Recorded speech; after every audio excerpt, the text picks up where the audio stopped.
جوانی هستی بود نرینه نرینه نرینه آمد شکل شیرینه در مالی آمد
ایوار باش تماشاوانین هیجا ایوار باش بینرین خوشویست بهیویا و یکینا کند ناوخیر و خوشیه دبن هرتم شاد و بختور بن ایرو وک من نویساندی د نویسا خودجی هر وها لسر اکران روشن تیوی امی میوانه کی جواز بفکر و رمانی خوشی جواز میوان هم دوست هم حواله و هم جی دواری سیاست ده گلکی خودی تجربه و ازمونه که گران بخواه برز فهد المصریه زمانی پروگرامی و زمانی عربی به جه برکو فهد المصری بکردی نزانی هیویاوی بو که بکردی جی بزانه به از آنها برز فهد المصری جی يعني دربازي أكراني بكم بخير هاتناوي بكم تحياتي أستاذ فهد.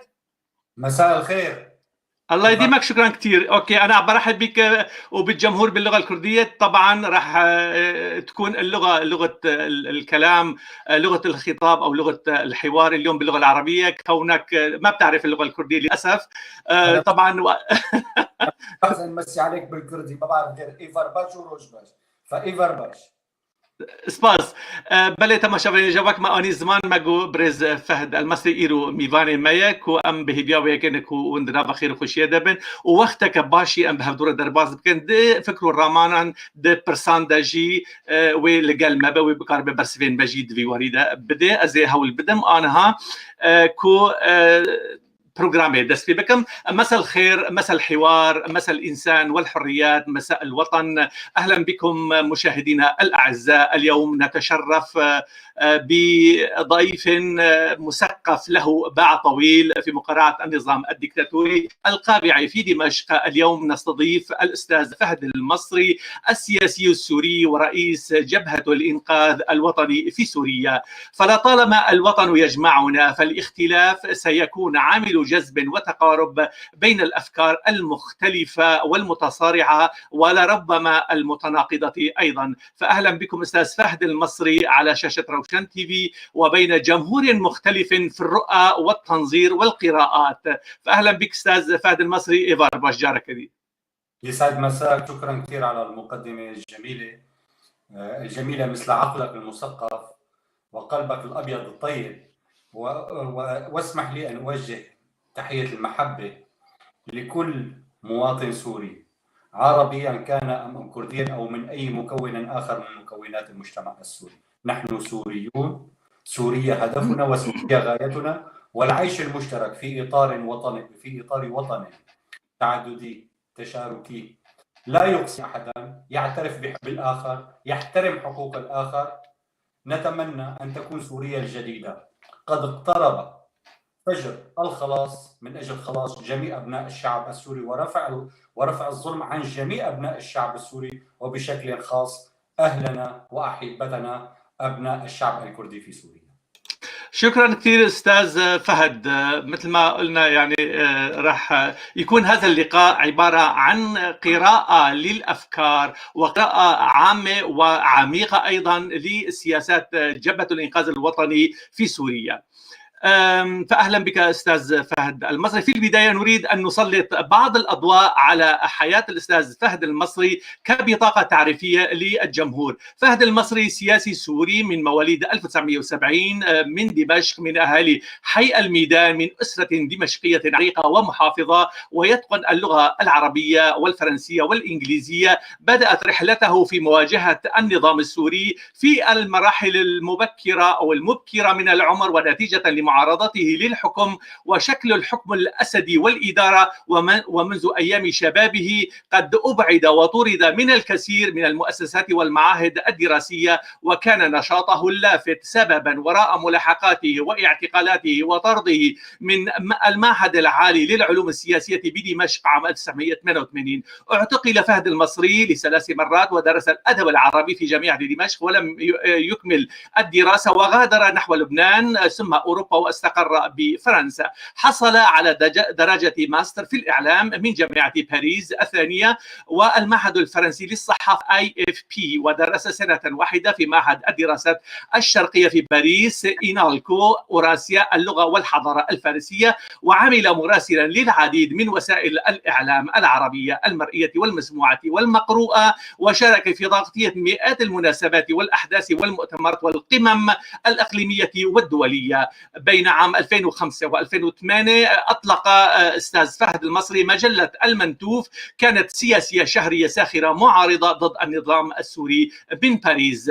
قدم برنامجا تلفزيونيا باسم بانوراما من لندن الموجه ضد النظام السوري عبر فضائية بردة، واستقال وثم عاد إلى باريس مع اندلاع الثورة السورية. خلال 2011 عمل متطوعا لدعم القوى الثورية، قوى المعارضة بكل ألوانها عدا جماعة الإخوان المسلمين. فهد المصري من الأوائل الذين طالبوا وبشكل علني عبر الإعلام وعبر قناة العربية بالأخص بالتدخل العسكري الدولي في سوريا لحماية المدنيين. وفي 2011 ترأس السيد فهد المصري الكثير من النشاطات الدولية، وقام بتنظيم أسبوع دعم ونصرة الشعب السوري في باريس، وتضمن البرنامج اجتماعات مكثفة مع قادة الأحزاب الفرنسية ونواة عن سوريا في مقر الصحفي ليبراسيو وميديا بارت ولوموند. وفي أكتوبر 2012 سافر من باريس إلى تركيا للمشاركة في اجتماعات مع عدد من الضباط المنشقين في المناطق القريبة من الحدود السورية التركية، كما اجتمع برفقة السفير الفرنسي المكلف بالملف السوري آنذاك مع عدد من العسكريين. قام بزيارة مقر المجلس الوطني السوري في اسطنبول الذي تهيمن عليه جماعة الإخوان المسلمين، ودخل معهم في سجال ومعركة كلامية لرفضهم دفع مبلغ 16 مليون دولار كان قد استلمها المجلس الوطني السوري آنذاك من ليبيا لدعم الجيش السوري الحر والدعم الإغاثي للاجئين والنازحين. اجتمع فهد المصري في اسطنبول مع قيادات أمنية قطرية ورفض طلبها دعم القيادة الجديدة المزمع تشكيلها للجيش السوري الحر، والتي أبدت استعدادها لتقديم كافة أنواع الدعم المالي والإعلامي، لكنه رفض العرض وغادر اسطنبول متوجها إلى القاهرة، وتم اعتقاله في مطار أتاتورك بتركيا وسجنه لمدة 5 أيام منها قد قضاها في زنزانة انفرادية، وتدخلت السلطات الفرنسية وتم إعادته لباريس. وفي 2013 قام فهد المصري بشن حملة إعلامية كبيرة على قيادة سليم أدريس والإخوان المسلمين طالب فهد المصري بإزاحة الأسد علنا وشقيقه و52 شخصية من النظام السوري والتي تمثل الجناح المتطرف والقاتل في النظام السوري، وطالب أيضا بتشكيل مجلس عسكري انتقالي لسوريا كبديل عن الحكم. وفي 1 ديسمبر 2016 تم الإعلان عن جبهة الإنقاذ الوطني في سوريا، وتبنى مجلس الحكمة في سوريا مشروع الجبهة وتوجيهه. وفي 15 ديسمبر 2016 وجه الأستاذ فهد المصري باسم الجبهة رسالة مفتوحة إلى الشعب الإسرائيلي حول السلام بين إسرائيل وسوريا الجديدة. وفي 15 كانون الثاني 2017 تم الإعلان عن خريطة الطريق للسلام بين سوريا وإسرائيل. وفي أوائل 2017 تم عقد لقاءات لقيادات الجبهة، وتم انتخاب الأستاذ فهد المصري رئيسا للمكتب السياسي، وتم تشكيل 35 ممثلية للجبهة في أنحاء العالم. وفي 2017 أعلنت الجبهة في بيان رسمي لها تصنيف جماعة الإخوان المسلمين في سوريا جماعة إرهابية وتنظيمها تنظيما إرهابيا. وفي أوائل 2019 اعترفت الإدارة الأمريكية رسميا بجبهة الإنقاذ الوطني في سوريا، واعتبرتها جزءا مهما من نضال الشعب السوري، وأثنت على نضالها في الحرب على التطرف والإرهاب. تعريف قد يكون ناقص أو يكون زائد. أستاذ فهد، شو تعليقك على هذه المقدمة؟ تفضل. أنا بتشكرك على هالمقدمة الطويلة جدا. قريت السي في تبعي، قريت السيرة الذاتية.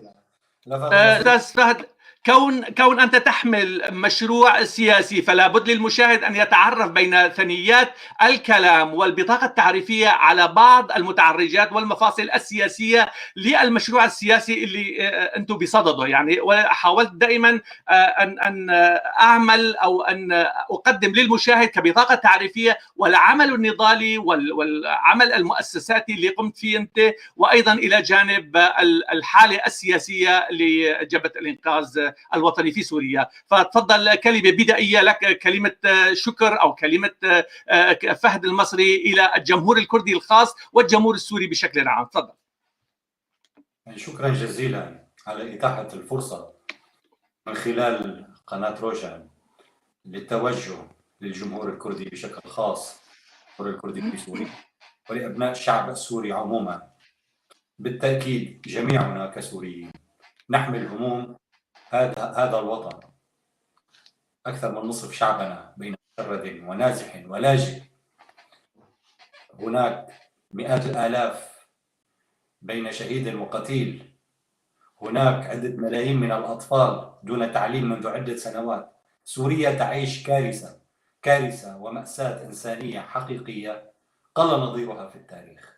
وبالتالي لابد من تلاحم جميع مكونات الشعب السوري للخروج نحو ضفة الخلاص من هذه المأساة، والخروج من هذه المأساة نحو ضفة والخلاص لا يكون إلا من خلال المشروع الوطني الجامع الذي لا يقصي أحد، الذي يعترف بالآخر، الذي يعترف بحقوق الآخر، الذي لا يقصي أحد. مشكلتنا الأساسية في سوريا هي عدم احترام الآخر. عندما يحترم كل طرف الطرف الآخر سنعيش بخير وسنعيش بسلام، وسنستطيع تجاوز جميع المصاعب من أجل بناء سوريا جديدة. نحن في جبهة الإنقاذ الوطني في سوريا اجتهدنا بوضع لبنات أساسية من أجل رؤية وطنية للمشروع الوطني. نحن لا ندعي امتلاك المشروع الوطني، نحن نعمل كخدم وسدنة من أجل هذا المشروع. المشروع الوطني ليس ملكية فردية أو حزبية أو طائفية أو قومية لأي فريق من الفرقاء السوريين، هو ملكية جماعية، ولا يجوز لأحد أن يدعي ملكية المشروع الوطني. فالجميع يعمل للمشروع الوطني، والمفروض أن يعمل الجميع من أجل المشروع الوطني، من أجل إنقاذ سوريا وخلاصها. ثانيا، نحن لا ندعي تمثيل الشعب السوري، نحن نتبنى مطالب وصوت من لا صوت له في سوريا. نحن نتبنى مطالب الشعب السوري من أجل الحرية والكرامة والعدالة الاجتماعية، وهي هذه المطالب التي خرج السوريون بثورتهم من أجلها، عربا وكردا ومن جميع المكونات الدينية والقومية الأخرى. وبالتالي نحن نعتبر أن القاتل والمجرم في سوريا لا هوية ولا طائفة له. هناك قتلة ومجرمين من جميع أبناء الشعب السوري ومن جميع ألوان الطيف السوري. نحن أكثر من 70 سنة، نحن 70 سنة في سوريا عشنا خارج التاريخ وخارج الحضارة الإنسانية. تم تشويه المجتمع السوري، تم اختراق المجتمع السوري لتفريغ محتواه الثقافي، محتواه الفكري، محتواه المعرفي. محاولة خسيسة كانت من النظم الانقلابات التي حكمت سوريا، ومن ثم النظام الذي حكم سوريا حتى الآن 50 سنة، نظام الأسد الذي قام بتدمير البنى التحتية للمجتمع السوري. لذلك نحن اليوم بأمس الحاجة من أجل التلاحم الوطني. التلاحم الوطني يقتضي بالضرورة في ظل الانقسامات والتجرذم الحاصل، يقتضي بالضرورة عقد ملتقى للمرجعيات الوطنية في سوريا، وهي الشخصيات التي تمتلك النفوذ الأخلاقي والاحترام ضمن مناطقها، ضمن مجتمعاتها المتعددة في سوريا، من أقصى الشمال إلى أقصى الجنوب، ومن أقصى الشرق إلى أقصى الغرب. ها مجموعة. طيب هناك أستاذ فهد، يعني تاريخ طويل حافل بالإنجازات والإخفاقات في حياة فهد المصري، وبعد كل هذه الصراعات والتناقضات في عالم السياسة والانهيارات العسكرية والأمنية المرافقة لها على الأرض، من ثورة وثورة مضادة، وبعد 10 سنوات من القتل المضاد ومصادرة الثورة وكرامتها وأسلمتها وإلباسها ثوب التطرف والإرهاب والراديكالية. أين نحن من تلك الثورة التي كشفت عورة المشاريع السياسية اللاوطنية؟ وأنت اليوم تقول في كلام منمق وجميل تخاطب السوريين، ولكن حال السوريين، حال المشاريع السياسية، حال الأطراف السياسية حاملي المشروع الوطني، هم يفتقرون إلى ما تتكلم به وتتفضل به. تفضل. أخي العزيز، أنا لا أتحدث عن أصحاب المشاريع السياسية، ولا أتحدث عن أصحاب المشاريع الخاصة أو الدكاكين التي انتشرت هنا وهناك، أو المنصات التي حدثت في هذه الدولة أو تلك. جميع هذه الدكاكين، واسمح لي أن أصطلح هذا المصطلح على بعض هذه التنظيمات، هي دكاكين سياسية تتبع لأجندات بعض الدول. للأسف الشعب السوري مغيب حتى هذه اللحظة عن الحل السياسي في سوريا. هذه حقيقة علينا أن نعترف. الشعب السوري مغيب. المجتمع الدولي خان الشعب السوري. لم يقف المجتمع الدولي لحماية المدنيين في سوريا. تركوا سوريا تذبح بصمت، تركوا الشعب السوري يقتل بصمت. إن لم يتحرك السوريون أنفسهم لإنقاذ أنفسهم لن ينقذنا أحد. بلى. الموجود في أيدينا نحن. الإنسان وبشكل خاص الإنسان السوري، أنا أشبهه بالبذرة. داخل البذرة شجرة. هذه البذرة يجب رعايتها، منحها الماء والهواء والرعاية حتى تصبح شجرة. جذورها ضاربة في أعماق الأرض وأغصانها تناطح السماء. المشروع طيب أستاذ فهد، لنبدأ من الثورة السورية التي قامت وعرفت وعرفناها بأنها ثورة الحرية والكرامة. الثورة السورية قامت على انتزاع حريتها وحرية الإنسان السوري، ونادت بالحرية والأزلية الكاملة والكرامة. ما هي قراءتك العلمية لمسيرة هذه الثورة ولمنحنى بيانها وأسباب إخفاقها في القضاء على الظلم القارع في دمشق؟ من الذي ساعد التيار الإرهابي الإسلاموي في تصدر المشهد الثوري لتكن الثورة بداية لحديثنا هذا؟ يعني الثورة كانت حالة مفصلية من التاريخ السوري المعاصر والقديم، كانت حالة كومونية جامعة بين الشعوب السورية، كانت حالة راقية جدا في دفع الإنسان السوري نحو المطالبة بالحرية. ما هو تعريفك للحالة الثورية، وأين وصلت الثورة، وأين هي الثورة الآن؟ تفضل. أخي العزيز، الثورة فكرة، والفكرة لا تموت طالما هناك من يؤمن بها. أي ثورة في العالم تمر بمراحل. الثورة السورية تآمر عليها الجميع، النظام وحلفائه وكذلك الدول العربية والإقليمية والدولية. الجميع لا يريد انتصار إرادة الشعب السوري. هم يعلمون أن سوريا موقعها الجغرافي والاستراتيجي دولة جدا مهمة في منطقة الشرق الأوسط، وتمتلك من الإمكانيات والثروات والطاقات البشرية ما تعجز عن قبوله بعض القوى الإقليمية والدولية. النظام السوري 50 نحو نصف قرن، 50 سنة، أنشأ شبكة علاقات وارتباطات متجذرة وشيطانية مع العديد من القوى في الداخل والخارج، وبالتالي اقتلاع هذا النظام لن يكون بهذه السهولة التي تخيلها البعض. لم يكن يعني كنا نعلم تماما بأن سقوط النظام السوري لن يكون في أسابيع كما حصل في بعض الدول. هذا نظام متجذر. هناك نظام عالمي كان هو جزء من نظام إقليمي فرضه النظام العالمي في هذه المنطقة، وبالتالي كما قلت لك الثورة السورية تمر بمراحل. النظام السوري تآمر هو وحلفائه على الثورة السورية، قاموا بأسلمتها وشيطنتها وساعدته بعض الدول من الطبيعي أن يقوم النظام بهذا العمل، ولكن أستاذ فهد عندما نتكلم عن الثورة نتكلم عن الذين تصدروا المشهد السياسي للثورة، يعني من إسقاط النظام إلى الجلوس مع النظام، من هدم تماثيل الأسد في سوريا إلى تشكيل اللجان الانتخابية والدخول مع النظام في معترك انتخابي مشترك. بماذا تقول؟ تفضل. الثوار الحقيقيون الذين خرجوا في الشوارع وأغلبهم أصبح اسم إما في السجون والمعتقلات أو تحت التراب أو لاجئين مشردين حول العالم، هؤلاء ليسوا هؤلاء من تصدر المشهد السياسي. من تصدر المشهد السياسي السوري هم أدوات جندتها بعض الدول تمتلك تحالفات وعلاقات مع النظام السوري. لا تصدق أن العلاقات الأمنية للنظام السوري قد انقطعت مع أغلب دول العالم. علاقات النظام السوري موجودة مع أغلب دول العالم. العلاقات الأمنية لم تنقطع مع جميع دول الجوار وأغلب دول العالم، لكن تشهد مرحلة تفاوت سخونة وبرودة في هذه العلاقات. نحن اليوم بعد نحو 10 سنوات النظام السوري وصل إلى درجات التراكمي. هو غير قابل، هو لا يقبل فكرة الهزيمة، لم يتقبل ولن يتقبل فكرة الهزيمة. هو لا يريد السلام مع المعارضة السورية أو فصائل المعارضة السورية أو السلام مع الشعب السوري. هو يريد استسلام الشعب السوري، يريد استسلام المعارضة الحقيقية للنظام السوري. هو يريد فرض نفسه وإعادة إنتاج نفسه من جديد. كل ما يجري من اجتماعات ومؤتمرات ومنصات جميعها كانت عبارة عن ملفات إعاقة للحل السياسي الحقيقي في سوريا.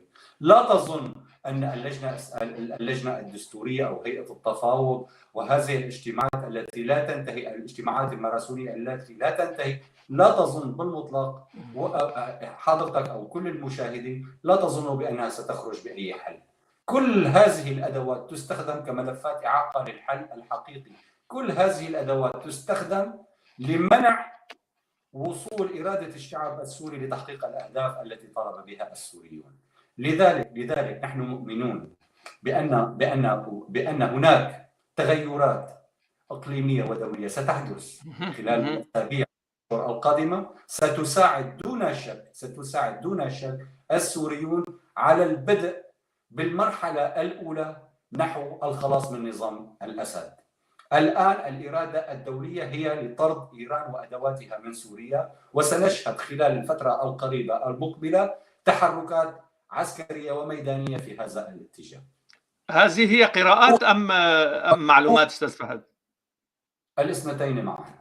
وخروج إيران من سوريا يعني كسر العمود الفقري لنظام بشار الأسد، وسقوط نظام بشار الأسد يعني بالضرورة سقوط نظام طهران لاحقا، لأن كلا النظامين مرتبطين عضويا. سقوط أحدهما يعني سقوط الآخر بشكل أوتوماتيكي. طيب، بما أننا نتكلم عن جيوسياسية الخارطة السورية في ظل موجات الحرية التي عصفت بالمنطقة أستاذ فهد، من تونس إلى ليبيا إلى مصر إلى الجزائر إلى سوريا إلى العراق، والتي تكسرت فيها بعض أطراف الدكتاتوريات، إلى جانب الحروب والإرهاصات الجانبية من المعارك والحروب في اليمن والقفقاس بين الأرمن والآذريين، ومعارك النووي مع الإيرانيين، والحروب المجانية في لبنان ومقتل السليماني وفخري زادة وتأهيل النظام السوري كما تفضلت أنت كمان من جديد وضرب إسرائيل لكل الأهداف على الأراضي السورية، كيف تقرأ المشهد الكلي العام لمنطقة الشرق الأوسط؟ هل نحن فعلا أمام خريطة جديدة لمنطقة الشرق الأوسط أم هناك ضغوطات على بعض اللاعبين والسماح لبعض اللاعبين الآخرين بممارسة أدوارهم المطلوبة والوظيفية؟ قبل عدة أشهر، قبل نحو 6 أشهر، قلت عبر وسائل الإعلام أن المرحلة المقبلة هي انطلاق عملية السلام الإقليمي. وتأكد للناس حقيقة ما قلت، انطلقت عملية توقيع اتفاقيات السلام والتطبيع ما بين عدد من الدول العربية وإسرائيل، وقطار التطبيع وقطار السلام ولن يتوقف. هناك العديد من الدول، هناك نحو 7 إلى 8 دول عربية ستوقع خلال الأسابيع والأشهر القادمة اتفاقيات سلام مع إسرائيل. هناك نظام إقليمي جديد، هناك شرق أوسط جديد سيخلق وسيولد من جديد، وبالتأكيد هذا الشرق الأوسط الجديد الذي سيولد وسيخلق من جديد بالتأكيد لن يكون هناك دور لإيران فيه، لن يكون هناك وجود لإيران لا في سوريا ولا في لبنان، وكذلك أيضا سيتم العمل على طردها من العراق ومناطق أخرى. المطلوب هو إعادة النفوذ الإيراني. طب استاذ فهد، هون مداخله، يعني عم تقول انه لن يكون هناك دور بارز لايران، ولكن المعطيات كلها تقول وكل الدراسات ومراكز الابحاث تقول بان لايران دور مهم وهي دوله محوريه. يعني مثلا الايرانيين او ايران حاربت الى جانب امريكا في افغانستان، وحاربت الى جانب امريكا في العراق، ويعني السفن الامريكيه والايرانيه تسلم على بعض. يعني دور ايران دور محوري. تفضل. إيران بالتأكيد دولة إقليمية مهمة وخبيثة وشيطانية وتشكل أعلى درجات الخطر السياسة الإيرانية على جميع دول المنطقة العربية. الدول العربية من المؤسف أنها تحركت متأخرا رغم كل التحذيرات منذ سنوات طويلة من الخطر الإيراني. إيران تحتل الآن 4 دول عربية، 4 عواصم عربية تسيطر عليها وتهيمن عليها إيران، وما زالت الدول العربية حتى الآن لم تتخذ موقف واحد موحد تجاه إيران في الجامعة العربية. أنا أستغرب كيف يمكن لدول عربية، ترى 4 دول عربية أخرى تحتلها إيران وما زالت تحتفظ بسفارات إيرانية في دولها كنموذج الجزائر وغيرها. بكل الأحوال نحن نعول على الدول العربية، نحن لا نعول بالضبط. وهذا ما اريد ان اقوله لك. طبعا فايران دوله كبيره ودوله محوريه ودوله مهمه في منطقه الشرق الاوسط، ويعني حتى اذا رجعنا الى الخارطه السوريه استاذ فهد، يعني سنرى بان الامريكان والروس والاتراك والايرانيين كلهم يسلمون على بعضهم البعض على الخارطه السوريه. تفضل. بالمحصله الدول ليست جمعيات خيريه. الدول ليست جمعيات خيريه، الدول مصالح. هناك مصالح دول. المشروع الإيراني على مدار 40 سنة الماضية خدم كل المشاريع. جميع الدول تركت إيران تتمدد لأنه يخدم مصالحها.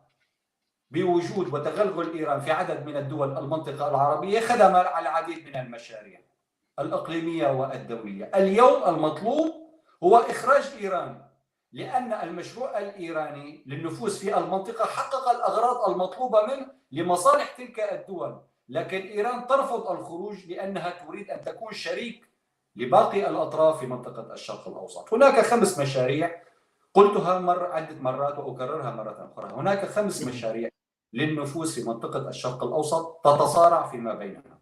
هناك النفوذ الأمريكي والنفوذ الإسرائيلي. ثالثا هناك النفوذ الإيراني. رابعا جاء النفوذ التركي بعد انطلاق الثورة السورية. أخيرا دخل منذ عام 2015 في سبتمبر 2015 مشروع النفوذ الروسي. كل هذه المشاريع تتصارع فيما بينها للحصول على الحصة الأكبر من النفوذ في المنطقة.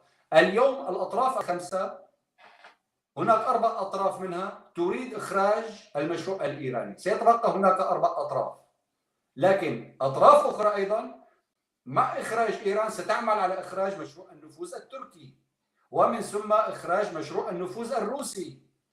سيتبقى في النهاية ربما سيستغرق ذلك عدة سنوات، لكن في المحصلة لن يبقى هناك سوى مشروعان: يكملان بعضهما البعض، هما مختلفان لكن يكملان بعضهما البعض، وهما المشروع الامريكي والمشروع الروسي، المشروع الاسرائيلي. طيب يريدون طرد ايران او خروج ايران من سوريا او من المنطقه الحساسه الجيوسياسيه بما يعني نعرفها سوريا ولبنان والمناطق الاخرى في الشرق الاوسط، مقابل ماذا يريدون طرد ايران؟ واللاعب الايراني هو لاعب شرس، ونعرف الديماغوجيه والدبلوماسيه اللاعب الايراني، يعني اللاعب الايراني لا ينام، هو طبعا سيخرج مقابل شيء ما. لا تقلق، هم يقومون بضرب ايران من داخلها، من صميم الداخل الايراني. ايران التي نعرفها خلال مرحله قادمه لن تكون ايران الحاليه. انا لا اعتقد بان نظام ولايه الفقيه سيستمر. الخامنئي سيكون اخر ولي فقيه يحكم ايران. هناك نظام جديد كما قلت لك، هناك نظام اقليمي جديد ضمن النظام العالمي الجديد الذي سيتم تركيب وتركيز دعائمه في منطقة الشرق الأوسط، وبالتالي النظام الإيراني بصيغته الحالية سيكون من العهد الماضي، وكذلك نظام الأسد. سندخل مرحلة جديدة، كل منطقة الشرق الأوسط ستدخل مرحلة جديدة، وهناك دول ستشهد تقسيم، بالتأكيد ليست سوريا منها. سوريا ستبقى واحدة وموحدة ولكل أبنائها. هناك دول ستشهد عمليات تقسيم، هناك حرب قادمة، أنا أؤكد لك، هناك حرب قادمة، وحرب دموية وحرب كبرى ستكون قادمة، ستكون مسرحها عدد من دول الشرق الأوسط ومنها سوريا. هنا كلامك يتطابق مع كلام أردوغان سيد فهد عندما قال بأن هناك بعض الدول ستختفي من الوجود على الخريطة، وأن الدولة التركية ستعيش إلى أبد الأبدين. يعني هنا الحديث حول تقسيم بعض الدول ومحو بعض الدول على الخريطة السياسية. يعني لا، ربما يعني لا يمكن كقراءة سياسية، يعني ربما محو بعض الدول، لأن هناك دول سيتم تقسيمها إلى عدة دول عربية ستتحول إلى عدة دول في المنطقة العربية. تركيا بالتأكيد تركيا دولة مهمة، دولة جارة، لدينا حدود كبيرة مع تركيا، لدينا مصالح حيوية واستراتيجية مع تركيا، لكن نتمنى أن تنحى تركيا نحو المسار الصحيح في العلاقة مع الشعب السوري. هل لسوريا حصة في هذه التقسيمات الجديدة المنتظرة أو في قراءاتك السياسية؟ أنا قلت لك أن سوريا ستبقى واحدة موحدة، ولن يطال التقسيم سوريا ولا بأي شكل من الأشكال.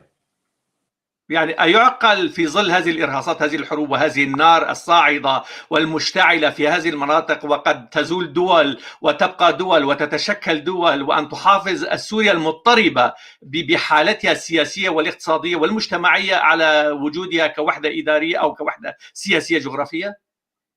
كن متأكد أن هناك دول إقليمية ودولية ستساعد بل ستحارب من أجل وحدة سوريا، لأن مصالحها ستتضرر إن تم تقسيم سوريا.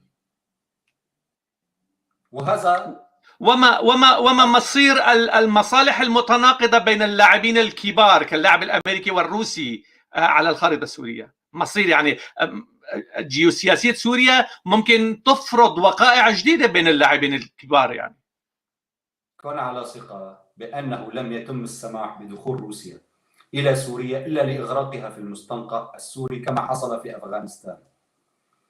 للأسف روسيا دولة مهمة، دولة عضو في مجلس الأمن، لكن اتخذت مسارا معادل للشعب السوري، شاركت النظام في العديد من الجرائم والمجازر، وساهمت أيضا في عملية الدمار.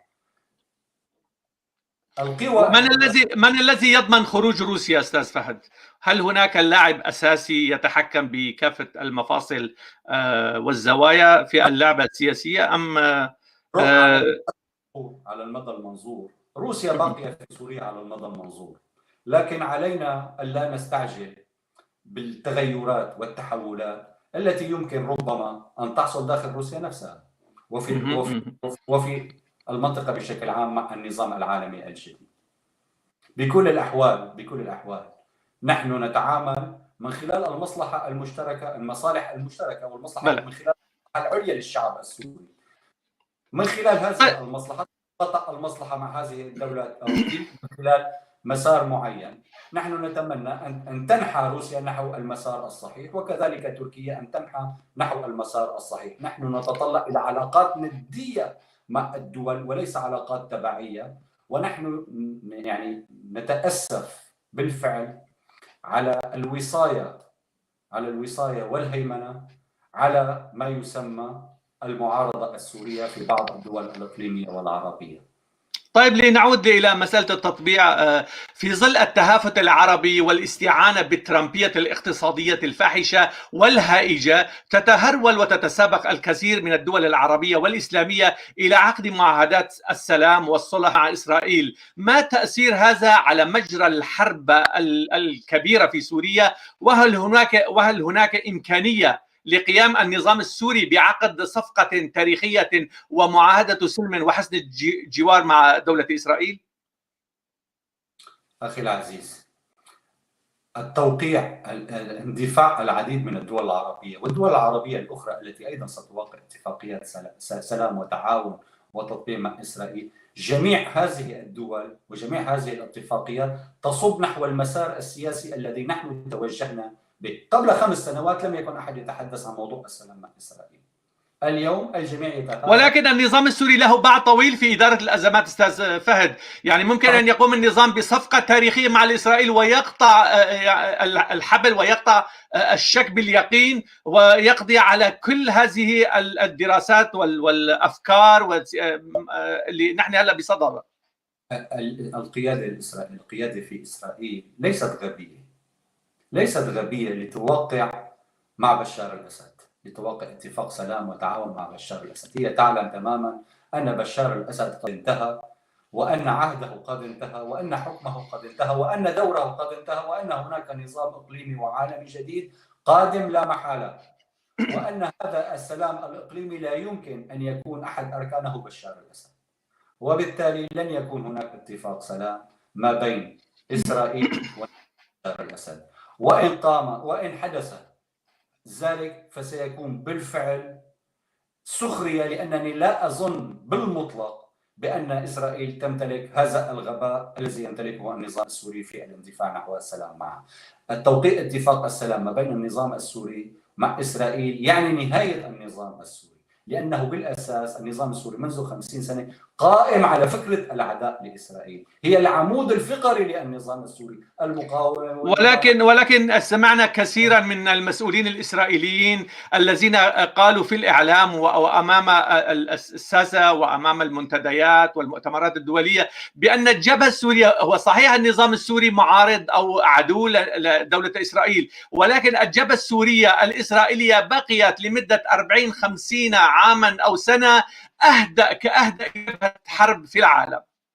نعم هناك ليس بالضرورة أن يكون ذلك بموجب اتفاق. النظام السوري يعلم تماما إسرائيل منذ أيام حافظ الأسد، يعلم تماما ماذا تريد إسرائيل، وإسرائيل تعلم تماما خلال الحكومات الماضية تعلم تماما ماذا يريد النظام السوري. النظام السوري والنظم العربية أرادت خلال العقود الماضية بيع الشعارات والأوهام. إسرائيل ما يهم القيادة الإسرائيلية هو أمنها وأمن حدودها، وبالتالي هي لن تسعى بالتأكيد طالما أن هذا النظام يحافظ على أمن المناطق الحدودية معها والمناطق الفاصلة معها، وبالتالي هي ليست مضطرة لأن تعاديه طالما أن العداء هو عداء إعلامي لا أكثر ولا أقل. وبالتالي إسرائيل تعلم تماما بأن الحروب العرب هي حروب كلامية.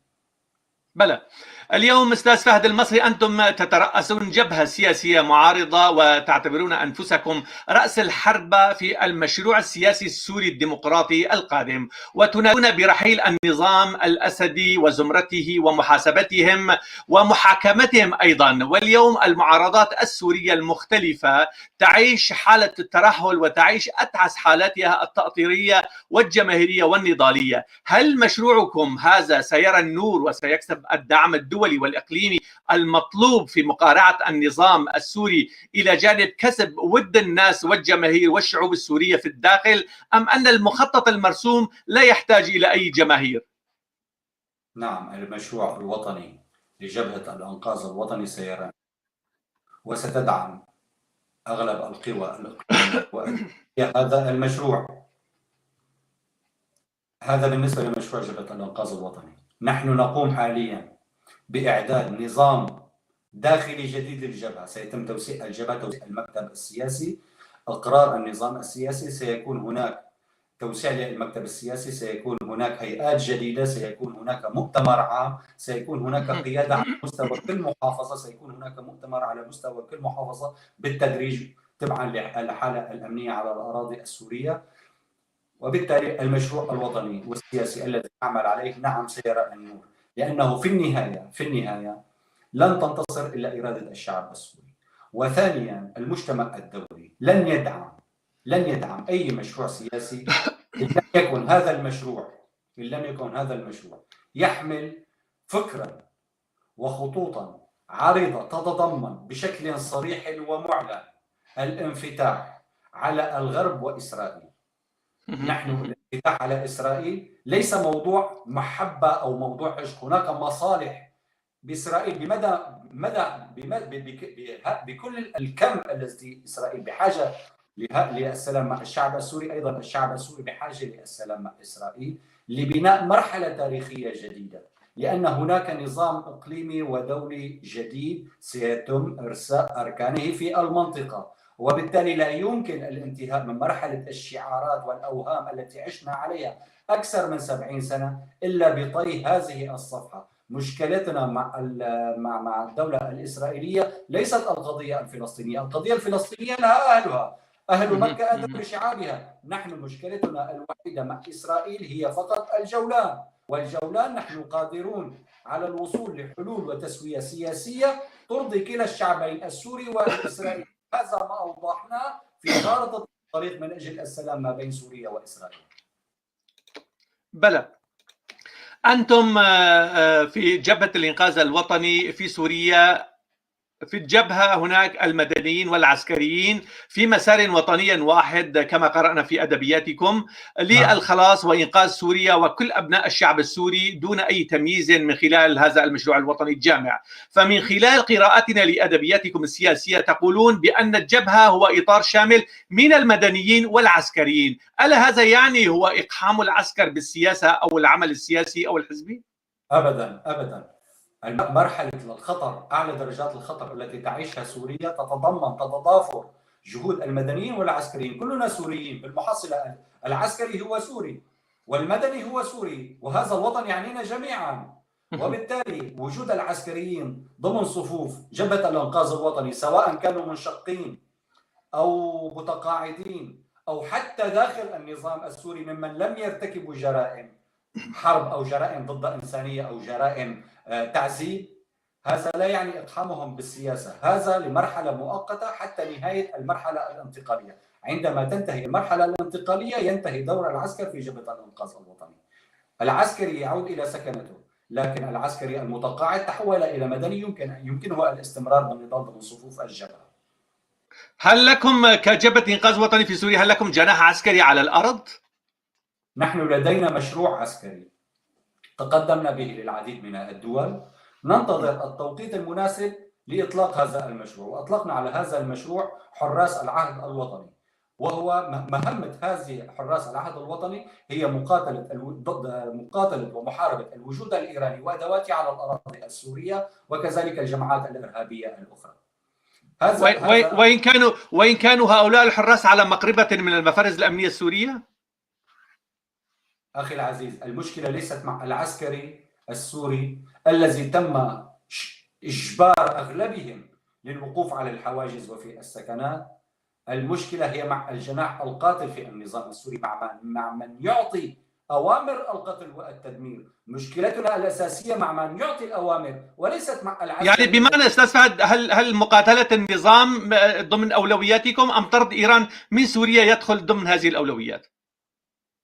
كلاهما مسار واحد يسير مع بعض. مقارعة النظام السوري تعني بالنسبة لنا هي مقارعة الجناح القاتل وليس مقارعة العسكري الفقير الذي تم اقتياده بالقوة ليكون على الجبهة. طرد إيران بالتأكيد من أولويات جبهة الإنقاذ الوطني في سوريا، طرد إيران من الأراضي السورية وطرد أدواتها وكذلك العصابات الإرهابية الأخرى. وكذلك نحن لا نقبل بالمطلق أي وجود لفصائل غير سورية على الأراضي السورية مثل حزب الPKK وغيره. رح نعود الى طبعا في سياق الحديث عن القضيه الكرديه رح نتطرق الى هذا الموضوع. ايضا استاذ فهد، ما شد انتباهي ايضا هو يعني اللوجو الخاص بجبهه الانقاذ. رح نعرض طبعا على الشاشه ايضا حتى يشوفوا الاخوه المشاهدين. هذا هو اللوجو الخاص بجبهه الانقاذ الوطني في سوريا، اللون الاخضر واللون الازرق الى جانب الشمس الساطعه، وايضا سهام متقاطعه. واذا دققنا في قلب هذه الاسهم او السهام المتقاطعه نرى ايضا نجمه داوود ايضا تتوسط في هذه التقاطعات.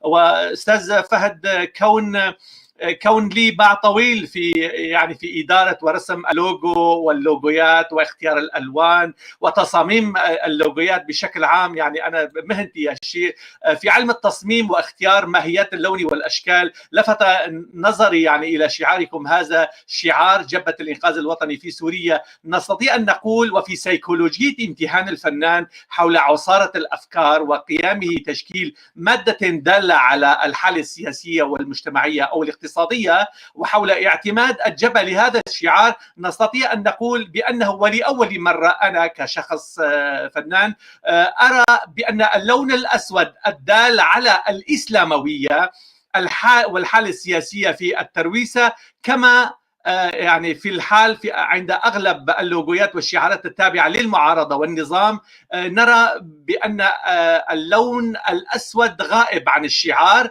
إلى جانب وجود الشمس رمز الكرد في اللوجو. طبعا الأكراد يأخذون الشمس كحالة قومية وحالة تعبيرية عن شعارهم التاريخي. هل لكم أن تشرحوا لنا بعض الماهيات والتفاصيل التي تتعلق باللوجو والشعار؟ بالنسبة للوجو، هذه أول مرة أسأل فيها عن اللوجو في لقاء إعلامي.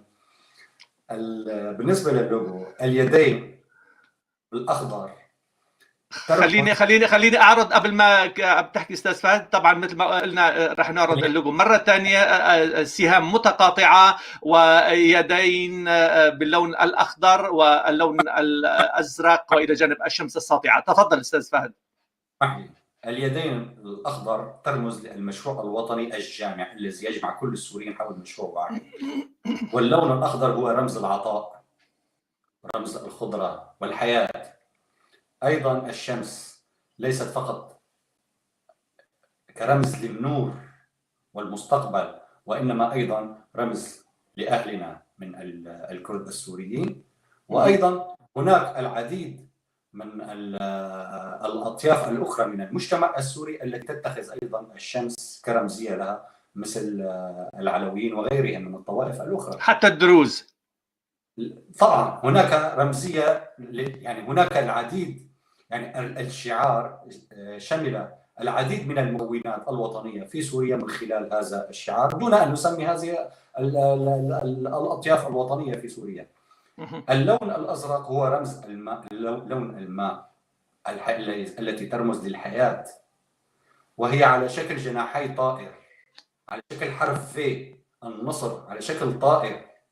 وأيضا السماء، واللون الأبيض ما بين الجناحين والسماء الأبيض هو رمز النقاء والصفاء والإخلاص من أجل المشروع الوطني. هذا هو رمز جبهة الإنقاذ الوطني. بالنسبة للأسهم التي ذكرتها، هي ليست ضمن شعار جبهة الإنقاذ الوطني، وإنما تم إدخالها إلى شعار جبهة الإنقاذ الوطني كرمز ل12 شخصية سياسية قيادية تتحمل، كل شخصية، كل حامل سهم، كل من يحمل سهم هو مكلف بملف معين. هذا مكلف بملف الجيش، هذا مكلف بملف الأمن، هذا مكلف بالتربية، بالتعليم، بالاقتصاد، بالمال إلى آخره. فهناك 12 شخصية يحملون هذه السهام. النجمة في المنتصف قلت أنها نجمة داوود، يمكن أن نقول بأنها ترمز أيضا لليهود السوريين، لكنها هي نجمة سورية القديمة. النجمة السداسية هي نجمة سوريا القديمة. النجمة السداسية موجودة حتى قبل الديانة اليهودية، موجودة منذ القدم في سوريا. هي هذه النجمة السداسية هي نجمة سوريا القديمة، وبالتالي يعني أيضا حتى طبعا يعني تأكيدا لكلامك أستاذ فهد، يعني إذا دققنا في بعض المناطق الأثرية والديكورات واللوجوات اللي بتتصدر الجوامع والمساجد والأبنية الأثرية في حلب ودمشق، سنرى يعني كثيرا حالة النجمة الثلاثية في البناء والعمارة. طبعا بالتأكيد صحيح. ولكن ما لفت نظري استاذ فهد هو غياب اللون الاسود واللون الاحمر، يعني اللونين اللذان طغى على كل الحراكات والترويسات السياسيه والحزبيه خلال المئة العام الاخيره. نحن اللون المعتمد بالنسبه للتسميه هو اللون الازرق. اللون الازرق هو رمز القوه. الازرق بتدرجاته سواء كان في الاسم او اللون الاسهم هو اللون الازرق، والرمز او اللون الازرق هو رمز القوه، وبالتالي نحن لم الاخرى. واللون الاحمر هو رمز الدم، واعتقد ان الجميع اصبح لديهم في سوريا حساسيه من اللون الاحمر. ماشي صديقي، وأيضا من خلال قراءتنا لأدبياتكم رأينا تغيير اسم الجمهورية العربية السورية إلى الجمهورية السورية. ما هي القواعد السياسية والتاريخية والمجتمعية والجغرافية التي اعتمدتم أو بالأحرى عليها في وضع هذا الاسم لسوريا في وقت تقاتل بعض أطراف المعارضة على عدم التنازل عن هذه الترويسة؟ فمثلا في سوريا نرى اسم جبل الدروز وجبل العرب وجبل العلويين وجبل الكرد في سوريا كحالة تعبيرية عن سوريا الكبيرة والجامعة. وهل هذه الحقائق أخذتموها بعين الاعتبار وقت قمتم بتغيير أو بإطلاق اسم الجمهورية السورية بدلا من الجمهورية العربية السورية؟ أخي العزيز، نحن لم ندخل اسم الجمهورية السورية. الجمهورية السورية هو الاسم الحقيقي للدولة في سوريا قبل عبث أصحاب الشعارات منذ عهد الوحدة السورية المصرية وحتى هذا اليوم. تم إقحام التسميات من أجل خلق شرخ بين مكونات المجتمع. خرج استاذ فهد، ممكن كان الخط ضعيف من طرفه، بس راح يعود ان شاء الله وراح نكمل الحديث معه، حديث شيق وحديث ممتع، خاصة من ناحية اختيار اللوجو واختيار الالوان. وقال انه هي اول مرة واحد بيسألني عن التصميم وعن اللوجو. طبعا كون لي باع طويل ولي ممارسات فنية كبيرة في تشكيل اللوجوات والترويسات، فلذا من حقي طبعا ومن حقنا يعني نسأل عن اللوجو وعن الألوان المتداخلة في اللوجو. طبعا جواب الأستاذ فهد المصري كان جواب دبلوماسي أكثر ما يكون هو جواب سياسي. هو طبعا الجانب السياسي يعني يكتنف أو يعني يختبئ بين هذه السهام وخلف هذه الألوان. أستاذ فهد أنت معنا؟ اجي استاذ فهد بس ممكن دقيقه. استاذ فهد انت اضغط على المستطيل الازرق حتى تدخل على الخط. نحن بانتظار. يا ريت تقلب الكاميرا استاذ فهد مشان الصوره تكون بالشكل ده. بالضبط بلى.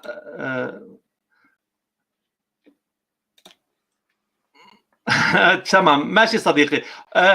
استاذ فهد، حول النظام السياسي القادم في سوريا وشكل هذا النظام، انتم تقولون ان نحن نسعى الى اقامه نظام سياسي في اطار دوله ديمقراطيه علمانيه تعدديه تشاركيه تعتمد مبدا اللامركزيه الاداريه الموسعه، ووفق ياتي هذا وفق معايير وصلاحيات يتفق عليها مع المركز، قائمه على اسس وقواعد وطنيه صحيه وصحيحه ناظمه تساعد على المشاركه السياسيه الاوسع والاشمل، وتساعد على العداله والتنميه في شتى المجالات مع التوزيع العادل للثروات بهدف التنميه واستعاده سوريا مكانتها الحضاريه والسياسيه والاقتصاديه والثقافيه. ما هو تعريفكم لمبدا اللامركزيه الاداريه في حال كان هناك يعني الا ترى معي بان هناك التداخل بين السياسة بالإدارة في مكان من اللامركزية؟ كيف تعلقون؟ تفضل. بالأساس السياسة هي إدارة الشؤون أخي العزيز. الإدارة الذاتية أو الإدارة الداخلية، كل محافظة تقوم بإدارة شؤونها الداخلية بالاتفاق مع المركز وفق صلاحيات يتم الاتفاق عليها. هذا ليس أمرا معيبا، بل أمرا سيساعد أبناء كل محافظة من خلال مجالس منتخبة من القرية إلى البلدة إلى المدينة إلى مستوى المحافظة، كلها تكون مجالس منتخبة. كل هذه المجالس تعبر عن الحالة المجتمعية في أي منطقة أو أي محافظة كانت، فإن كان في هذه المحافظة أو تلك أغلبهم من القومية الكردية أو من أي قومية أخرى، فبالضرورة من خلال الانتخابات سيكون هناك ممثلين عن كل أطياف الشعب السوري الموجودين في هذه المنطقة، فإن كان أغلبهم من الكرد سيكون بالضرورة أغلب أعضاء المجلس من الكرد، إضافة إلى تمثيل باقي المكونات الأخرى في هذه المحافظة. أيضا ذلك سيساعد على الشفافية والرقابة ضد الفساد، ويكون هناك حس وطني من أجل التنمية والبناء. يعني لا يمكن للمركز أن يقود دفة التنمية بمعزل عن التعاون والتشارك مع كل الأطراف. ابن محافظة الحسكة هو يعرف محافظة الحسكة أكثر من ابن محافظة حلب أو ابن محافظة درعا أو ابن محافظة دمشق. فكل أهالي محافظة هم أدرى بمحافظتهم وبحاجياتهم المجتمعية والتنموية. محافظات الشرقية والمحافظات الشمالية في سوريا جميعها وحتى الجنوب السوري بالعموم، سوريا كلها كانت محرومة من التنمية. سوريا كانت محرومة من التنمية، وهذا ما دعا بمئات الآلاف من السوريين الكرد للهجرة الداخلية من محافظة الحسكة باتجاه دمشق أو باتجاه حلب. هناك خلل في التركيبة السكانية حصل نتيجة غياب التنمية. ليس هناك تنمية اقتصادية، ليس هناك تنمية تعليمية، ليس هناك تنمية صحية. كل المجالات في سوريا التنموية غائبة، وبالتالي وجود مجالس منتخبة من هذه المحافظات ضرورة وطنية من أجل تنمية. ولكن أستاذ فهد، أنتم تركزون على الحالة الإدارية، يعني الحالة الإدارية ممكن حتى النظام قام ببعض التعريفات لهذه الحالة الإدارية، قالت الإدارة المحلية كانت هي عبارة عن حالة من حالات الإدارات اللامركزية يعني في سوريا. الإدارة المحلية في حلب، الإدارة المحلية في الشام، في الرقة، في الحسكة وإلى آخره. يعني الحالة الإدارية هو التعبير آخر أو شكل آخر من أشكال المركزية. الحالة الإدارية التي يقوم بها النظام السوري هم عبارة عن طابور من الموظفين. نحن لا نريد موظفين، نحن نريد شخصيات منتخبة. نريد شخصيات منتخبة من أهالي كل محافظة، من أهالي كل مدينة، من أهالي كل قرية، كل بلدة. هم أدرى بحاجاتهم ومصالحهم وشؤونهم. هناك العديد من القضايا التي يتم الاتفاق فيها على المركز حول الصلاحيات. بالتأكيد لن تكون ضمن هذه الصلاحيات لا موضوع الجيش أو الأمن أو موضوع النظام التعليمي. النظام التعليمي بالتأكيد سيكون نظاما تعليميا موحدا. بالتأكيد موضوع السياسة الخارجية سيكون ليس لا مركزيا بالتأكيد. طيب أستاذ فهد، بين اللامركزية السياسية واللامركزية الإدارية، لو أخذنا حالة سوريا اليوم والتي نراها أمام أعيننا تتفكك جغرافيتها يوما بعد يوم، ولا تستطيع أي قوة على الأرض من لملمتها ثانية وإدخالها تحت حكم مركزي واحد مهما كانت الأهداف منمقة وجميلة وفضفاضة. وهناك أيضا مشاريع سياسية على الأرض بدأت تعبر عن حالاتها الوجودية والواقعية، وبدأ المجتمع الدولي على سبيل المثال التعامل العسكري والسياسي معها، مثل الإدارة الذاتية في شمال وشمال شرق سوريا، ولها مؤسساتها وإداراتها المختلفة والخاصة بها. أنتم كجبهة الإنقاذ الوطني في سوريا، كيف تقيمون هذه التجربة السياسية والتي تقول بأنها تجربة سياسية سورية بامتياز وناجحة على بقعة كبيرة من الأراضي السورية وممثلة للكثير من الشعوب والطوائف المجتمعية السورية كالكرد والسوريان والأشوريين والأرمن والتركمان والعرب؟ أخي العزيز، نحن لا نقف في جبهة عداء أي مكون أو أي فريق سياسي. نحن نقول بأننا نرفض رفضا قطعيا فرض أي شكل من أشكال الحكم والإدارة لأي منطقة من المناطق السورية بقوة السلاح. هناك في المنطقة الشرقية لسوريا تم فرض أشكال من الحكم والإدارة بقوة السلاح. هذا أمر مرفوض. قضية الإدارة الذاتية أو الإدارة المحلية لأي محافظة يكون بالتشاور ما بين جميع أهالي كل محافظة من خلال مجالس محلية منتخبة، مجالس بلدية، مجالس أخرى، كلها تتم عبر العملية الانتخابية وليس بقوة السلاح والبارود. قوات سوريا الديمقراطية ارتكبت العديد من الأخطاء التي لا تغتفر، مارست العديد من الأخطاء التي مارستها أطراف أخرى. لا يجوز بأي شكل من الأشكال، لا يجوز بأي شكل من الأشكال ممارسة عمليات تغيير ديموغرافي كما قامت بها أطراف أخرى. لا يجوز بأي شكل من الأشكال اعتقال مكونات من الشعب السوري من مناطق أخرى، أو الاعتداء على أهالي، أو رفع شعارات لقوى سياسية غير سورية. هذا أمر مرفوض. إن كانت قوات سوريا الديمقراطية ومسد تمتلك رؤية وطنية ومشروع وطني، فعليها أن تبتعد عن سياسة العنف وفرض مشروعها السياسي بقوة السلاح. عليها أن تتحاور مع كل القوى الوطنية، عليها أن تقطع علاقاتها مع إيران، عليها أن تقطع علاقاتها مع النظام السوري. لا يمكن لأي قوة سياسية سورية أن تلعب على كل هذه المحاور. لا يمكن الوصول، يعني وجود استاذ فهد لنعتمد على الواقعيه السياسيه. يعني ايعقل ان تكون هناك اداره سياسيه وتحكم منذ 10 سنوات الارض والجغرافيا، وان لا يكون لها يعني ذراع عسكري في حمايه الامن والمواطن، بغض النظر عن التجاوزات تجاه حقوق الانسان وما شابه. عن موضوع الامن والامان، انا اتحدث عن موضوع التجاوزات المرفوضة بشكل مطلق. كما نرفض التجاوزات التي تقوم بها قوات قسد، نرفض التجاوزات التي تقوم بها الأطراف الأخرى في عفرين أو غيرها. نحن مع الحق، نحن نرفض أن يدفع أهلنا الكرد في سوريا ثمن أجندات غير سورية، غير وطنية. البي ليس حزبا سوريا، هو حزب كردي، مشكلته مع تركيا. فلماذا جلب البي إلى الأراضي السورية؟ ذلك يخلق الذرائع يعني يمنح منظومة المبررات لتدخل إقليمي من دولة مهمة إقليمية جارة لسوريا في الأراضي السورية. هل حصلت بينكم نوع من العلاقات أو التواصل في الحالة السياسية، أم ما زالت هناك العلاقات باردة وبعيدة عن التواصل؟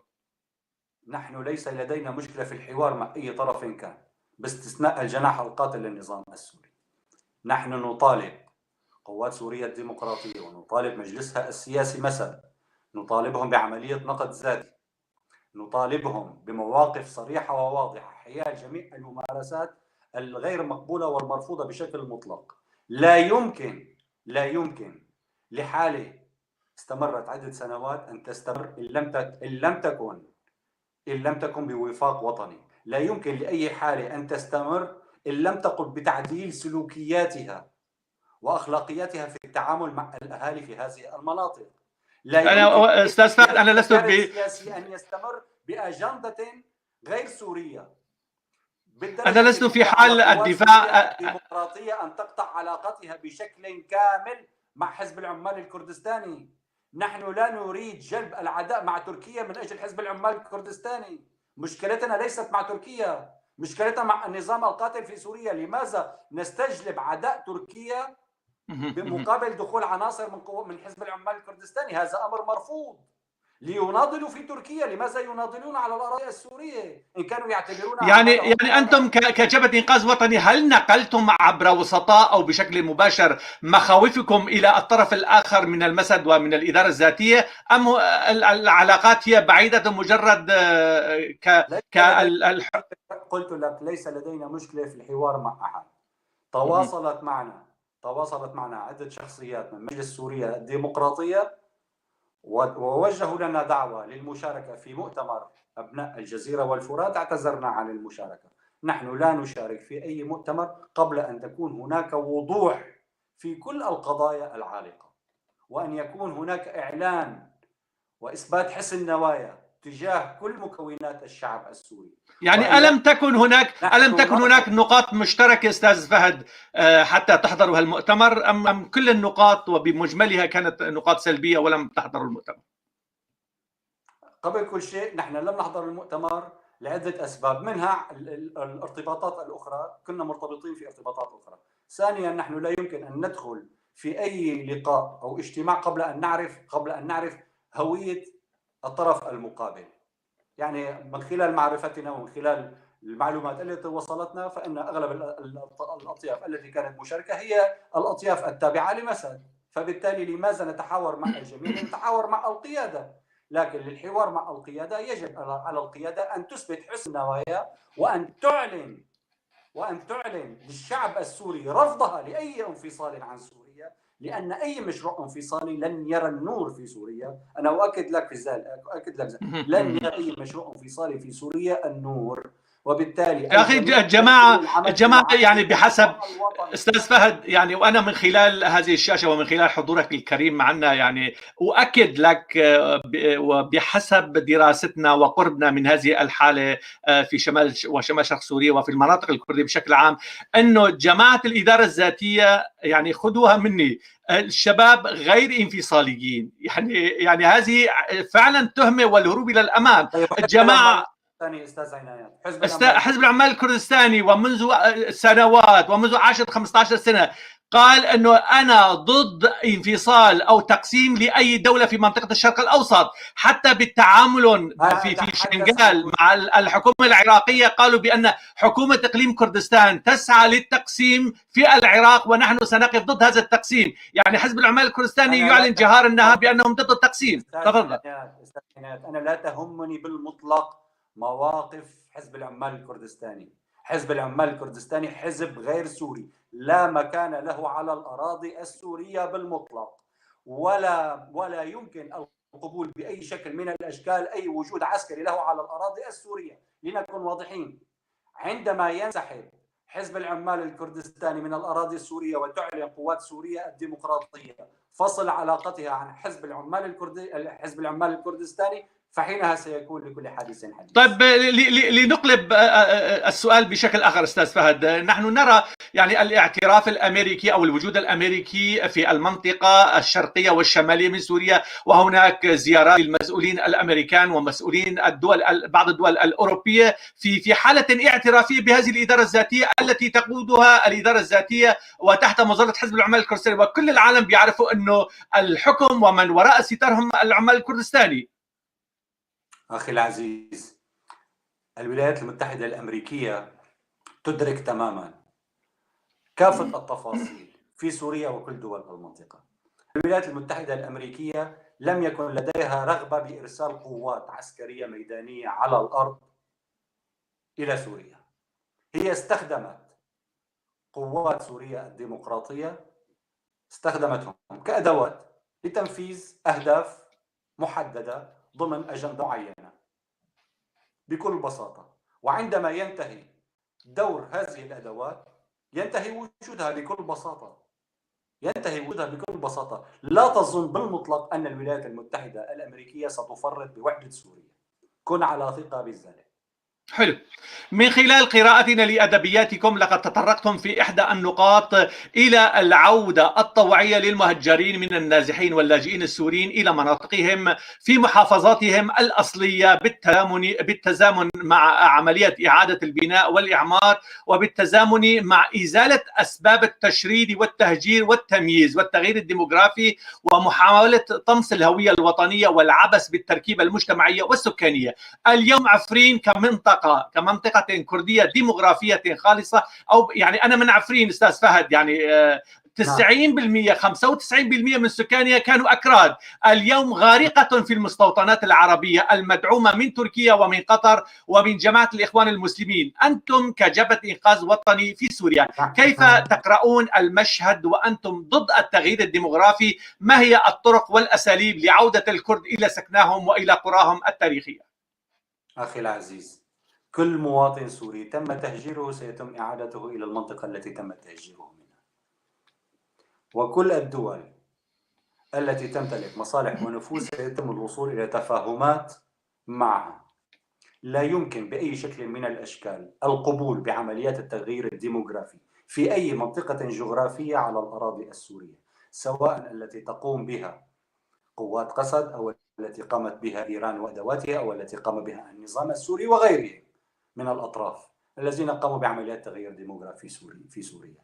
التغيير الديموغرافي في سوريا، لنكن واضحين، التغيير الديموغرافي في سوريا مسألة غاية في الأهمية وغاية في الخطورة لأنها تشكل تهديدا للتركيبة السكانية في سوريا. لا يمكن يعني بأي شكل هناك أمن مجتمعي، يعني هناك أمن مجتمعي للمناطق وللكثافات السكانية. طبعا. ولا يمكن أيضا بأي شكل من الأشكال القبول بالذين تم تجنيسهم بالهوية السورية والجنسية السورية كمواطنين سوريين. جميع من تم تجنيسهم خلال فترة الحرب في وعلى سوريا سيتم نزع هذه الجنسية عنهم، سواء كانوا لبنانيين أم عراقيين أم أفغان أم غيرها من الجنسيات. لا أخي، هدول اللي جايين واللي حاكمين بأراضينا واللي عم بياخذوا بيسرقوا بينهبوا وبيحتلوا القرى يعني بيطردوا السكان الكرد من بيوتهم في منطقة عفرين. هن من جايين من العراق وإيران ولبنان وإلى آخره. هن أهلنا، هن الأخوة السوريين، يعني هن اللي جايين أخي العزيز، صدق. عفرين، مدينة عفرين مدينة سورية عزيزة على قلوبنا مثل أي مدينة سورية، وجميع أهاليها سواء كانوا من الكرد أو من العرب هم أهلنا وأعزاء على قلوبنا جميعا مثل أي مواطن سوري. لن نقبل بأي عملية تغيير ديموغرافي في سوريا تحت أي ظرف من الظروف، ولن نقبل بأي شكل من الأشكال أن نكون شركاء في حكومة أو في مجلس أو في السلطة التشريعية في المجلس، ما يسمى مجلس الشعب، طالما أن النظام السوري باق في السلطة. لا يمكن أن نشكل حكومة أو نشارك في الحكومة أو نشارك بأي عمليات انتخابية طالما أن الأسد ما زال موجودا في السلطة، هو والجناح القاتل الموجود معه. الجناح القاتل الموجود معه لا أظن بأنهم بالآلاف أو بالمئات. كن على ثقة أن هذه الدائرة المصغرة المقربة من الأسد ربما لا يتجاوز عددها عن 60 شخصية، هي المسؤولة بالدرجة الأولى عن أوامر القتل والتدمير. الجريمة درجات والمسؤولية درجات. من يتحمل المسؤولية بالدرجة الأولى عما حدث في سوريا هم هذا الجناح القاتل، وأنا أسميهم عصابة الأشرار. طيب، قلتم بأنكم ضد التشرد والتهجير والتمييز والتغيير الديمغرافي أستاذ فهد ومحاولات طمس الهوية الوطنية. فالنظام البعثي ومن خلال حكمه الدكتاتوري قام بسلب حقوق الكرد الوطنية وقام بانتزاع أملاك الكرد وإعطائها لعرب الصحراء، وأطلق النظام على ذاك المشروع العنصري اسم الحزام العربي. بموجب هذا المشروع أسكن العرب في الأماكن والقرى الكردية على الحدود مع تركيا خلال العشرات السنوات الماضية، وجرد مئات الآلاف من الكرد من حقوقهم المدنية والوطنية. فكيف ستصححون التاريخ والواقع على الأرض اليوم يتكلم بأشياء أخرى ومختلفة، والتاريخ له صفحات سوداء ومليء بالجرائم؟ وممكن نشبه هذه الحالة بالحالة اليهودية السورية التي هاجرت الوطن ولم تعد. أخي العزيز، من خلال المشروع الوطني يجب رفع جميع أنواع وأشكال الظلم عن كل أبناء السوري ومن كل المكونات. وبالتالي الحالة الشاذة التي عشنا عليها نحو نصف قرن من حكم الأسد، أنت تقول نظام بعثي، هذا نظاما ليس بعثيا، هذا نظاما دكتاتوريا أمنيا بامتياز. استخدم حزب البعث واستخدم الطائفة العلوية واستخدم كل الموبقات والممكنات والأدوات من أجل الحكم وإيصال سوريا إلى ما وصلت عليه حاليا. عندما يتم رفع الظلم سيعود السوريون جميعا إلى سوريتهم، والجميع ستعود إليهم حقوقهم مثلهم مثل أي مواطن سوري. كن طيب على ثقة. كن على ثقة. استاذ فهد، حول سوريا المستقبل، تقولون بان سوريا القادمه ستكون سوريا بعيده عن التناقضات والصراعات والشعارات الكاذبه والاوهام، وستكون سوريا جديده وخارج جميع الصراعات والنزاعات والازمات العربيه الاقليميه والدوليه، وستكون قائمه ايضا على سياسه الحياد الايجابي والسلام وثقافه العيش المشترك ونبذ التطرف والارهاب ومعاداه الساميه. ألا ترى معي بأن هذه الشعارات العزباء والرومانسية هي مستمدة من جمهورية أفلاطون ولا شيء واقعي يحتضن هذه الكلمات؟ لأن سوريا بلد متداخل ومشترك في الأزمات والمشاكل والوشائج المجتمعية مع كل الجيران والجغرافيات المشتركة والمتاخمة لها. عندما يكون هناك نظام وطني حقيقي يحكم سوريا، كن على ثقة بأنه سيكون بل سيقود دفة الأمن والاستقرار ليس في سوريا وحسب ولكن في كل منطقة الشرق الأوسط. لذلك عندما تحدثنا مع الإسرائيليين أكدنا له عدة مرات بأن مفتاح السلام الإقليمي ليس مع الدول التي تم التوقيع معها أو الدول الأخرى التي سيتم التوقيع معها. مفتاح السلام الإقليمي موجود في دمشق وحصرا في دمشق. عندما يكون هناك اتفاق سلام حقيقي ما بين سوريا وإسرائيل سيتغير ليس وجه سوريا فحسب بل وجه منطقة الشرق الأوسط برمتها. أستاذ فهد، حول قيادة الأزمات يعني عند النظام السوري راح أسألك سؤال.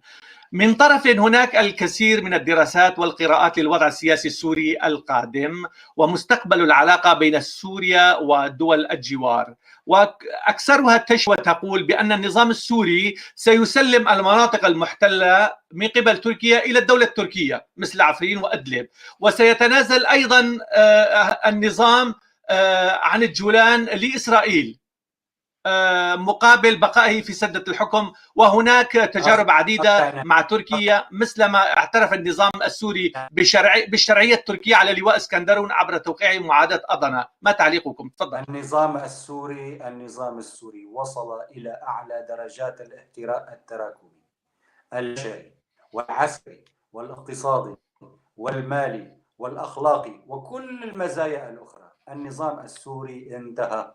النظام السوري لا يمتلك شيء ليقدمه للآخرين. النظام السوري أصبحت ورقة محروقة لدى الدول الإقليمية وقوى المجتمع الدولي الكبرى. أخي العزيز، هناك سوريا جديدة ستولد، وهناك شرق أوسط جديد سيولد، ونحن نتطلع أيضا من عملية سلام تقيمها الدولة السورية الجديدة مع إسرائيل. نتطلع لمشروع اقتصادي عملاق يضم سوريا وعدد المنطقة من خلال شبكة سكة الحديد الإقليمية، من خلال شبكة الطرقات الإقليمية الدولية الإقليمية، من خلال عمليات ربط مثلا ربط مدينة أربيل في كردستان العراق مع محافظة الحسكة فاللاذقية، ربط أربيل عبر الحسكة بتدمر فدمشق. هذا سيشكل شريان حيوي. وأيضا عندما يكون هناك ربط ما بين أربيل ودمشق، هذا يعني أنه في المستقبل عندما يكون هناك سلام ما بين العراق وكردستان العراق مع إسرائيل، فهذا يعني بأن هناك سكة حديد ستكون دعامة للاقتصاد ما بين هذه الدول. سوريا من خلال موقعها الجغرافي يمكن أن تكون جسر اقتصادي هام للتعاون والتبادل الاقتصادي ما بين تركيا ودول جوارها مع دول منطقة الشرق الأوسط. سوريا تمتلك موقع جغرافي استراتيجي مهم للغاية. علينا أن نتخيل سكة حديد قطار تربط دبي بميناء اللاذقية. هل تعلم حجم المليارات من الدولارات التي يمكن أن تكون على سكة الحديد ما بين دبي واللاذقية من أجل التبادل التجاري؟ قبل أن تقول إلى هناك فرص اقتصادية كبرى، فرص اقتصادية إقليمية يمكن أن تستفيد منها جميع دول المنطقة بما فيها إسرائيل. لذلك هنا تكمن أهمية مشروع السلام الإقليمي مع إسرائيل. لذلك سيعني أن هناك فرص اقتصادية عظيمة ستحقق تنمية ونمو وذلك سيجلب للاستثمارات الدولية. عندما يكون هناك تنمية ونمو واستثمارات دولية في المنطقة، فجميع دول العالم ستكون حريصة على أمن واستقرار هذه المنطقة، لأن جميع مصالحها الاقتصادية ستكون موجودة هنا. قبل ما ناخذ رؤيتكم للقضيه الكرديه استاذ فهد، انت قفزت الى فكره اخرى، وهي يعني ربط وذكر كلمه اربيل في مدلولها السياسي ومدلولها القومي الكردستاني. يعني ما دلالات ذكرك لهذه المدينه وربط مدينه اربيل باللاذقيه ومن ثم دمشق، وقد تكون الطرق السالكه نحو تل ابيب؟ يعني لماذا ذكرت اربيل ولم تذكر بغداد مثلا؟ وطبعا بغداد التي ستكون مرتبطه بسكه حديد، ولكن عندما يكون هناك عوده للامن والاستقرار وانتهاء النفوذ الايراني في العراق، النفوذ ايران متغلغله في العراق. حلو. طيب كيف ترى دور اربيل السياسي القادم استاذ فهد؟ كيف ترى دور اربيل السياسي القادم في هذه الخارطه او في هذه اللوحه التي رسمتها انت؟ اقليم كردستان العراق يعتبر منطقه استراتيجيه آمنة مستقرة نامية، حققت شوطا كبيرا في الأمن والاستقرار والنمو. يمكن للقيادة الكردية في كردستان العراق أن تلعب دورا كبيرا وكبيرا جدا في حل العديد من القضايا، ومنها القضية الكردية في سوريا من خلال علاقاتها مع العديد من القوى، مع أغلب القوى السياسية الكردية السورية. وبالتالي نحن نمد يد التعاون مع القيادة الكردية في كردستان العراق من أجل حل مجمل القضايا العالقة. هناك مصالح مشتركة مستقبلية ما بين إقليم كردستان وسوريا الجديدة، علينا أن لا نهمل هذا الملف. بغض النظر عن القضايا المشتركة بينكم وبين حكومة إقليم كردستان، أو هل لكم علاقات في المستوى السياسي والدبلوماسي؟ أنا تشرفت قبل سنوات بلقاء الرئيس برزاني مسعود برزاني في باريس، وسأتشرف خلال مرحلة قريبة قادمة في زيارة إقليم كردستان العراق وزيارة أربيل ولقاء الرئيس مسعود برزاني والرئيس نجرفان برزاني والقيادة الكردية. وسيسعدني أكثر إن تمكنت من إلقاء كلمة موجهة للكرد عموما في المنطقة وفي سوريا بشكل خاص عبر برلمان كردستان العراق. سيد فهد المصري، رح ندخل في ملف الأخير وهو ملف القضية الكردية. كثيرا ما نسمع من شركائنا في الوطن بأن الكرد هم أخوة لنا وهم شركاء لنا في الوطن والمصير. ما هو تعريفكم لمفهوم الشراكة، وخاصة للكرد تجارب مريرة في مفاهيم الشراكات والتشاركات في العراق وفي سوريا، وفي العراق طبعا المثال الأبرز، وأيضا في المعارضات السورية. فلسان حال الكرد والشارع الكردي يقول بأن أخوتنا العرب هن شركائنا في الوطن ويريدون منا فقط التبعية السياسية لا غير. وها هو الائتلاف اللاوطني واللا سوري يمارس هذه السياسات بحق المكون الكردي داخل الائتلاف ومؤسساته. ما هو تعريفك للشراكة والتشاركية؟ تفضل. أخي العزيز، نحن في جبهة الإنقاذ الوطني الجهة الوطنية السياسية الوحيدة التي قدمت رؤية لحل القضية الكردية في سوريا، وأعتقد أنك اطلعت عليها.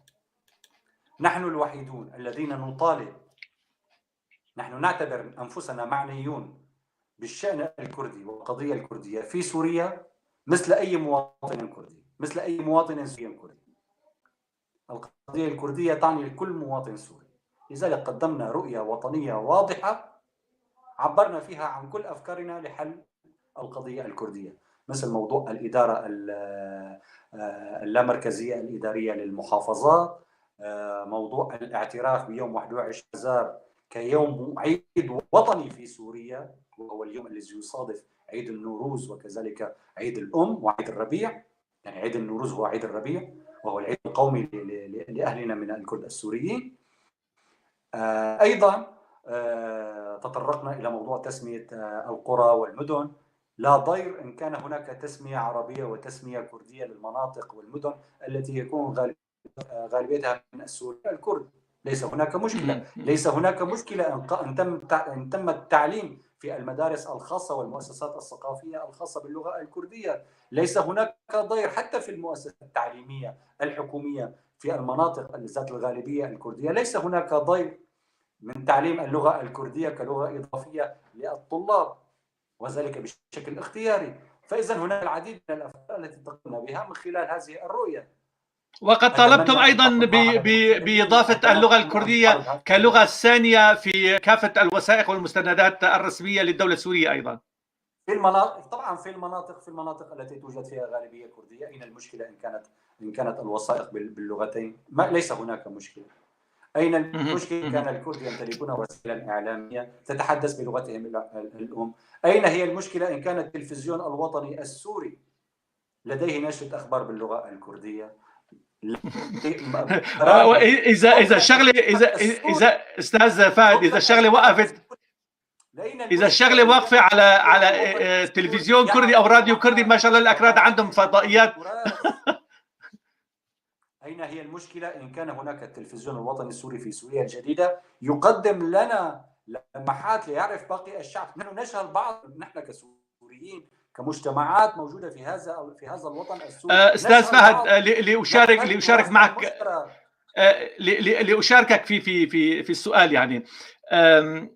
يعني لو الشغله واقفه على فتح تلفزيون او راديو، ما شاء الله الاكراد عندهم فضائيات تفوق معظم فضائيات الدول العربيه. يعني الشغله ما يوقف على فضائيات او راديو او موقع تلفزيوني، الشغله واقفه على صياغه السياسه، صياغه وبناء القرارات السياسيه في سوريا، كون كانوا الكرد مهمشين خلال عشرات السنين، يعني عبر نظام التطهير العرقي ونظام الاستبداد في سوريا. فالكردي يريد ان يكون شريكا في اتخاذ القرارات وفي حمايه حدود سوريا. تفضل. ومن قال لك ان الكردي السوري لن يكون مشاركا في الحكومه وفي البرلمان وفي كافه مؤسسات الدوله وفي الجيش والامن مثله مثل أي مواطن سوري؟ من قال لك؟ ضمن مشروعنا السياسي سيكون جميع السوريين مشاركين في جميع مؤسسات الدولة وفي جميع الوظائف العامة.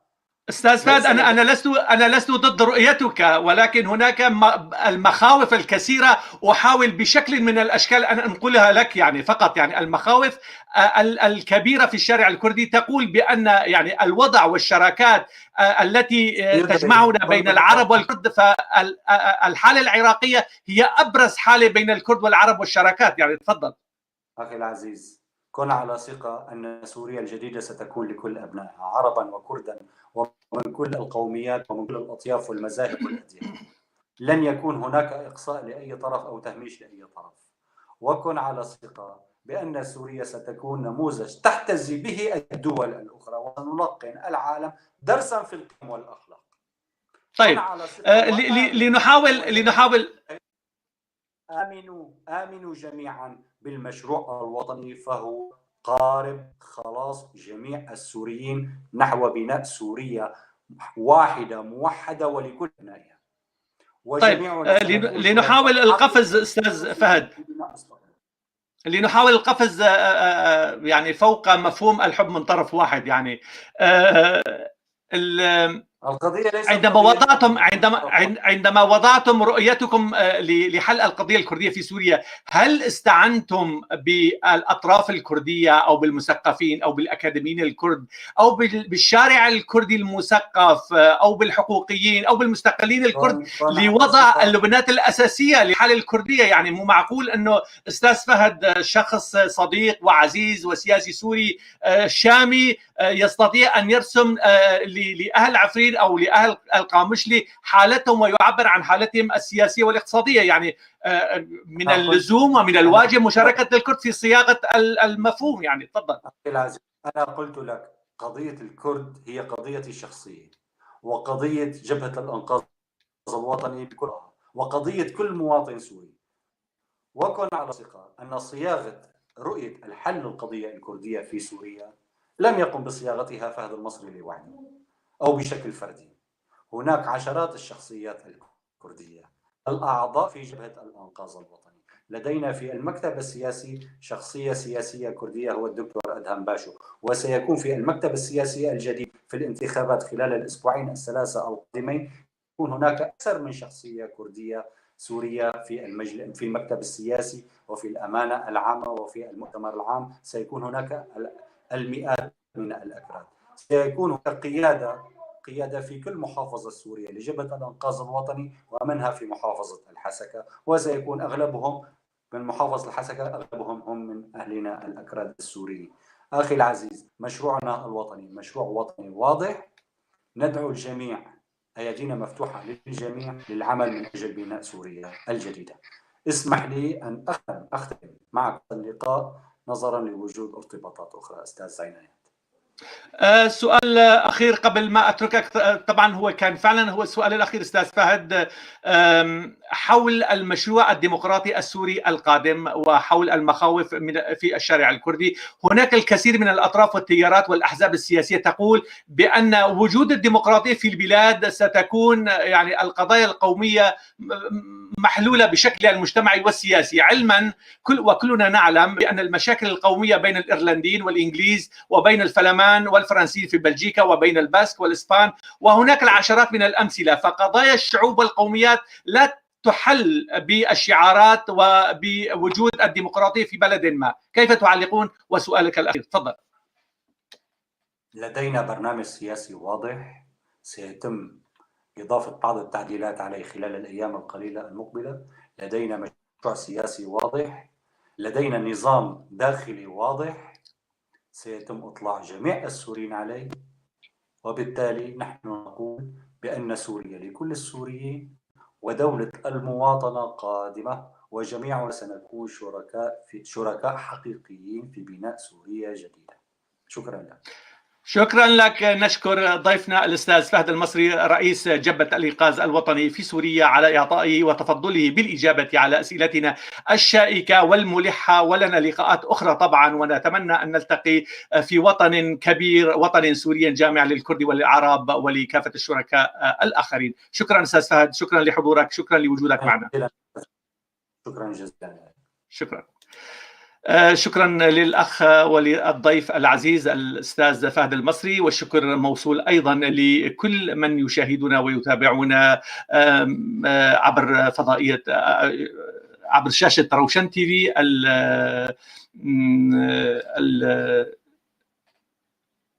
والتي الآن تبث من ألمانيا. بتجيني رسائل لازم أطلع عليها كمان، وأيضا من فريق العمل وطاقم البرنامج من على شاشة روشن تي في. أجل نستودعكم، أنا معكم عناد ديكو، وبكم نرتقي. وإدارة روشن تي في تشكركم تشكر كل المشاهدين والمتابعين لشاشتها، وأيضا مني أجمل السلام، وتصبحون على خير.